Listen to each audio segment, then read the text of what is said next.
Hello everyone, welcome back to the homestead. So tonight I just got off work and I went and hooked up to the hay baler that I bought.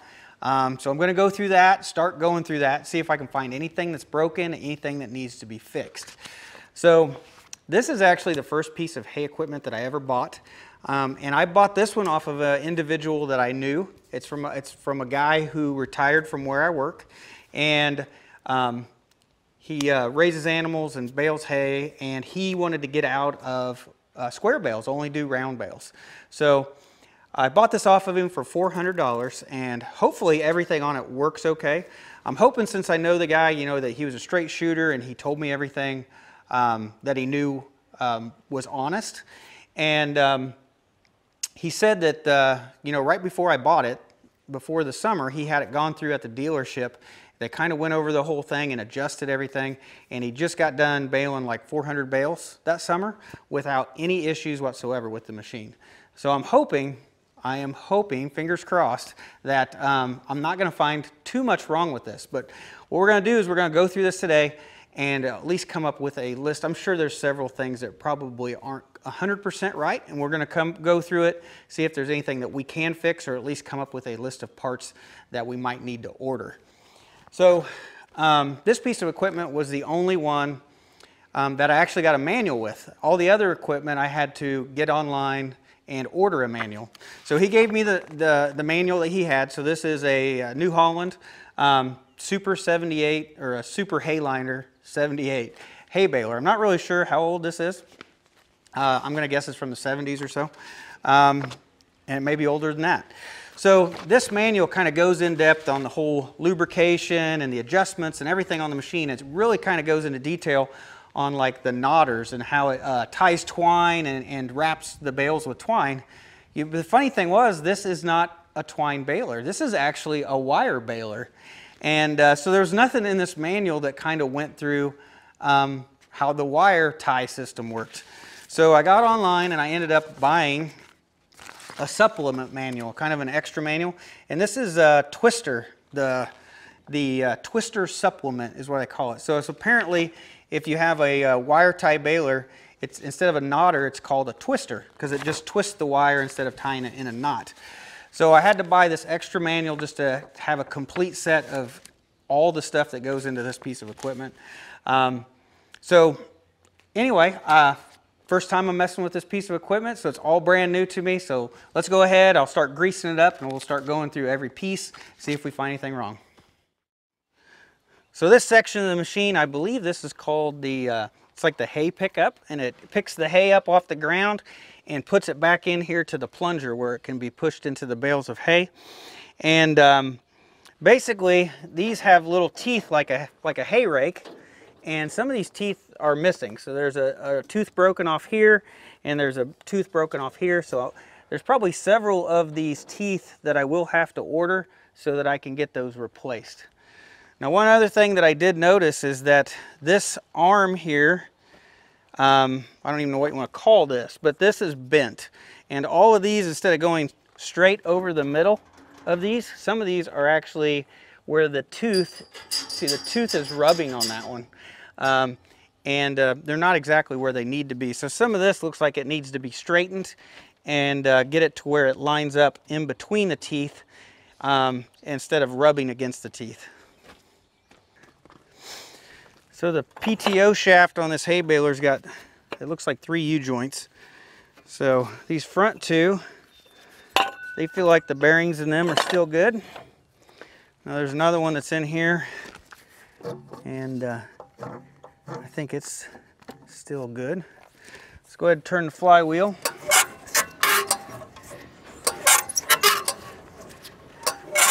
I can see everything in there is working. I got to the point where it wants to try to start cutting the hay. It got a little tougher. But yeah, looks like the gearbox is working. Looks like everything's moving kind of like it should. So that's good. Let's go ahead and start greasing this thing up. So I was just looking over the manual. I have not read the whole manual, But it did say, I think, that you're supposed to grease this every 1,000 bales. For me, I doubt I'll get 1,000 in a year, so it'll be more like every year I'll at least have to grease it. But to me, that seems like you should probably grease it more often than that, at least every time you use it. That's probably what I'll do. I'll probably just grease it every time I use it. So this here is the wire twister. It looks totally different than a knotter that you would have on a twine baler. So it's got, I mean, the telltale sign is this chain on top. It's got this gear-driven chain that's on top here. It just, I mean, it just looks totally different. So I got out my manual for it, and it kind of goes over the operation and how to adjust it, but it doesn't have anything to do with where to lubricate it, where to grease it up at. So I've gone through and I've looked for every place that's greasy on here, and trying to find all the grease certs that's down in this, you know, old grease basically. And I've found, I think I'm up to 13 grease certs that I've found basically in this area of the machine. And hopefully I've found them all, and you know, hopefully I'm not missing any. Okay, I'm going to go ahead and start this tractor up and run the baler a little bit off the PTO.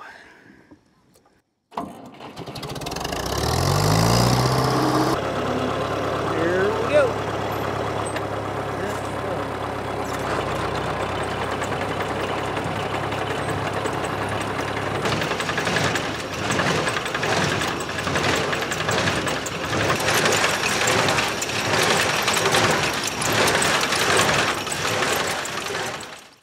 So last night I went through the hay baler trying to see if there was anything broken or that need fixed, and you know, I didn't really find too much. I think there's a total of 5 teeth on the pickup that I need to replace, so I'll have to get those ordered. I had 2 grease certs that were missing that I need to replace. And then this gauge wheel over here to the side, this small little wheel on the side of the pickup, it's kind of bent out to the side just a little bit, maybe 10 degrees or so. But I think it'll work fine the way it is, and I may try to bend that back later. But overall, just kind of going over the machine and looking at it, I didn't find too much. So I did do a little bit of reading today on it, a little more reading on the machine. It's older than I thought it was. This was made in 1958 to 1961. So this is a pretty old baler.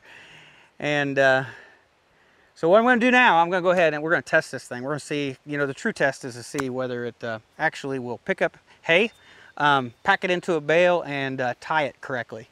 So I've got some hay out here that is I tested the hay rake the other night. I made some little windrows. Nothing good, nothing that I'll want to keep as a hay bale, but I think those little windrows will work as a good test to see whether the hay baler will work. So I'm going to go ahead and get this thing into position, get everything ready to go, and then see if we can start making some hay bales. So when I bought this off of the guy, he did tell me that when it sits over the winter time, that typically it does take a couple bales before it ties correctly. So we'll see what happens. I'll just keep running it for a while. If I have trouble, I'll try to give it several bales to see whether it works itself out of the problem. But hopefully it won't take very long. Hopefully it'll work.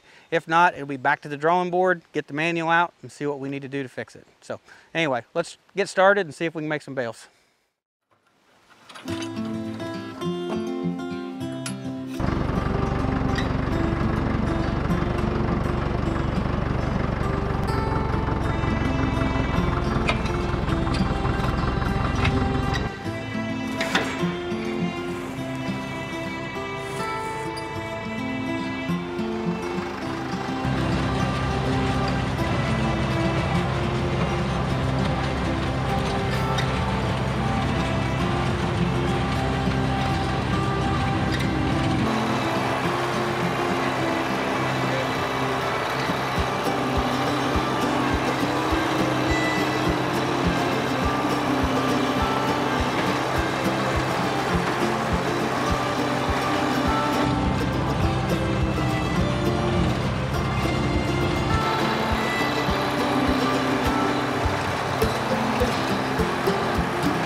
All right, well, it did exactly what he said it was gonna do.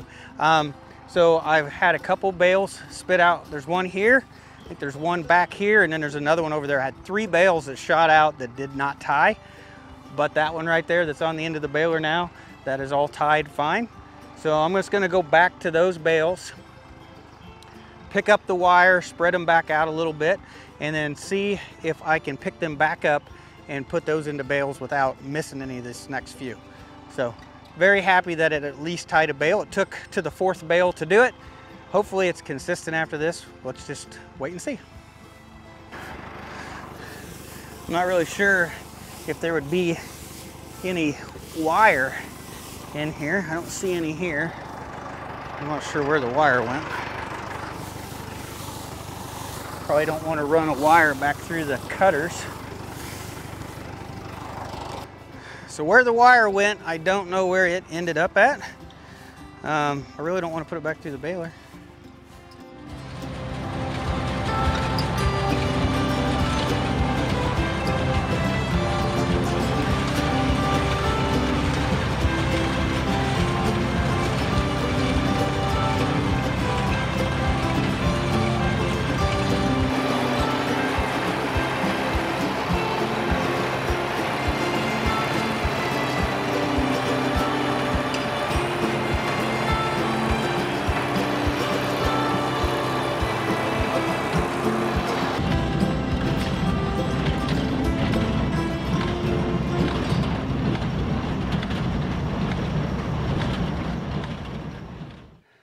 So after I kind of spread those bales out that didn't tie properly, we went back over them with the hay baler, and it picked them up just fine and turned them right into bales, no problem. So we finished this area up here, and we're able to make bales without any issues after that. So then we moved behind the livestock barn. So I had a couple windrows back there, went over those and was able to bale a few more bales back there. So so total, the way it worked out is I think we tried to bale 3. I think we had 3 bales that didn't tie. And then after that, we got 6 in a row, no problem. Pretty much exactly what the guy told me to expect and what would probably happen, happened. So very happy that it continuously worked after that, and that it does actually make a bale of hay. Because this thing's 60 years old. It's a pretty old baler. And yeah, this was the piece of equipment I was definitely most worried about. So after running it, I do know that the pickup on the front where it picks up the hay, it is too low. So that gauge wheel definitely on the side, you can see it sticking out from this angle probably better. It needs to be bent back. When I bend that back, that'll probably help raise this side up a little bit. And then there's another, like a bolt or a pin on the other side that you can adjust. So I will do some tweaking on that, try to get that pickup. So instead of dragging the ground like it is right now, I'll try to get it to where it's about 1 inch above the ground. And then the only other big problem I had was just getting started. I had a heck of a time actually just getting started, because the tongue on this hay baler actually kind of moves left and right to be able to take that hay baler from directly behind your tractor and move it over to the side for when you're baling hay. I could not get that tongue to move. So I kept on messing with the pin in the front. There's a pin in that hitch or that tongue of this. And I kept on messing with that. You know, I'd get it unlatched, but I could never get it to the tongue to actually shift over. And the reason is there's supposed to be a second mechanism on this tire over here. It's supposed to lock that tire so that it doesn't move, and it makes the whole baler just kind of want to pivot, thus moving the tongue. Well, that mechanism's not hooked up anymore. It doesn't work. So what I ended up doing is I just put a big 6x6 block of wood in front of that tire. And that was enough to, you know, stop that side of the baler and get it to twist and move the tongue. So after that, and I got it hooked in the right position, there, you know, then we pretty much went straight to baling. But I got to thinking about that later. You know, I think that guy told me that when I bought it. It's been 2 years since I bought this. And I think he told me to get it to shift, I'd have to end up, you know, blocking one of the tires to be able to get that tongue to shift. And you know, I just forgot that he had told me that. So anyway, now that I know what to do, I don't think it's a huge deal. You know, just have to keep a block of wood with me if I want to shift it. So not a big deal. But yeah, pretty happy overall. It runs, it makes bales. They were a little wonky. They were a little curved. One side was tighter than the other, so I may have to make an adjustment there. But overall, yeah, it made bales, and that's what I was worried about. So I am super excited that it works. I'm very happy that it works. So now that it works, I've kind of made the decision, if this worked tonight, everybody else has been baling hay, and I thought I missed my opportunity. If it worked tonight, I was going to cut hay tomorrow. So it's going to rain tonight. It's darkening up. It's going to storm tonight. And then the next like 5 days is going to be great. So after the rain tonight, tomorrow afternoon, when everything's dry, I'll probably cut my hay, let it dry for a few days, and then, you know, then hopefully rake it and get it baled, you know, over the weekend. So that's what I'm hoping to do. I'm hoping to, you know, over the next 5 days to get all the hay cut, raked, and baled. So now that I know this machine, all the machines work, we're gonna go for it. So hopefully it all works out. It may or may not, but we'll learn from it if it doesn't. So, but yeah, anyway, I am happy this works. I was so worried about this piece of equipment. So I do hope you guys enjoyed the video, and thanks for watching. I'll see you in the next one.